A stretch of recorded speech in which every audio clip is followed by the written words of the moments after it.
Sissu road to revenge movie ఎలా ఉందంటే బాగుంది. నాకైతే ఓకే నచ్చింది.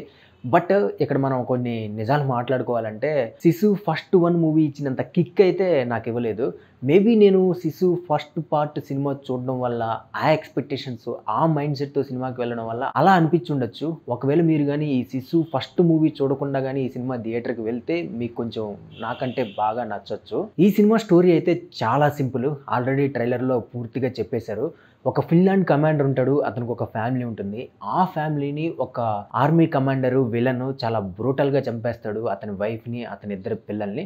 సో దానికి ఎలా రివెంజ్ తీర్చుకున్నాడు అనేది ఈ సినిమా స్టోరీ. సిసు ఫస్ట్ మూవీలో కూడా స్టోరీ చాలా సింపుల్‌గా ఉంటుంది. ఆ సినిమాలో ఈ ఫిన్లాండ్ కమాండర్ ఆర్మీ నుంచి బయటకు వచ్చిన తర్వాత గోల్డ్ కోసం వెతుకుతూ ఉంటాడు. చివరికి గోల్డ్ దొరుకుతుంది. ఆ గోల్డ్‌ని తీసుకొని తను ఇంటికి వెళ్తున్న టైంలో తనకి నాజీ ఆర్మీ ఎదురవుతుంది. సో అతని దగ్గర నుంచి ఆ గోల్డ్‌ని తీసేసుకొని అతన్ని చంపడానికి ట్రై చేస్తారు.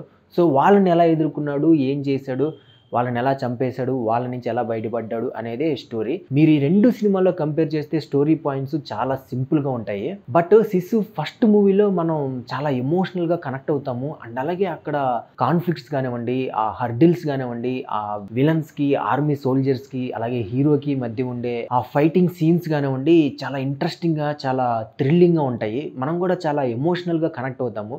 బట్ ఈ పార్ట్‌కి వచ్చేసరికి కొంచెం మనం ఎమోషనల్‌గా కనెక్ట్ కాలేకపోయాం అనిపించింది నాకైతే. ఎందుకు నాకు అలా అనిపించిందంటే ఈ సినిమాలో హీరో ఫ్యామిలీని చంపేస్తారు.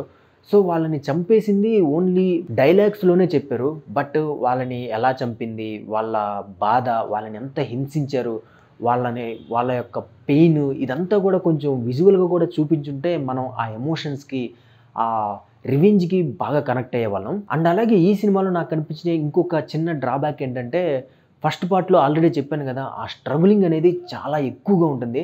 బట్ ఈ సినిమాలో వచ్చేసరికి అది కొంచెం సింపుల్‌గా మరీ ఎక్కువ లేకుండా వెళ్ళిపోయినట్టు అనిపించింది. బట్ ఉన్నంతలో కూడా ఆ స్ట్రగులింగ్ చాలా బాగా చూపించారు. యాక్షన్ అయితే మామూలుగా లేదు. బ్యాక్‌గ్రౌండ్ మ్యూజిక్ అయితే చాలా బాగుంది. కెమెరా వర్క్ కూడా చాలా బాగుంది.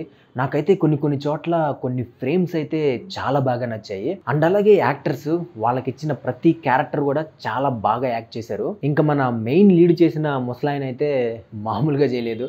నాకు ఆయన పేరు కూడా నోరు తిరగదు. ఆయన ఒక ఫిన్లాండ్ యాక్టర్. ఆయనైతే చాలా బాగా చేశారు.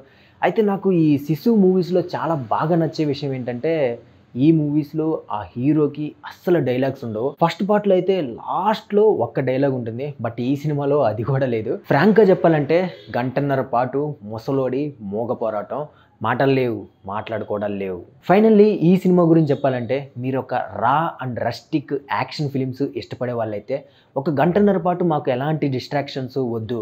సినిమా ఎలా స్టార్ట్ అయిందో ఎండింగ్ వరకు అలాగే కంటిన్యూ అవ్వాలి అనుకుంటే ఈ సినిమా చూడండి, మీకు నచ్చుతుంది. సో అది గైస్ ఇవాల్టి మన వీడియో. ఈ వీడియో మీకు నచ్చితే ఒక లైక్ కొట్టండి. అండ్ అలాగే ఈ రివ్యూ మీకు జెన్యూన్‌గా అనిపిస్తే పక్కనే ఉన్న హైప్ కూడా కొట్టండి. అండ్ అలాగే మన స్లోగన్ గుర్తుంది కదా, నచ్చితే మెచ్చుకుందాం, అందరితో పంచుకుందాం.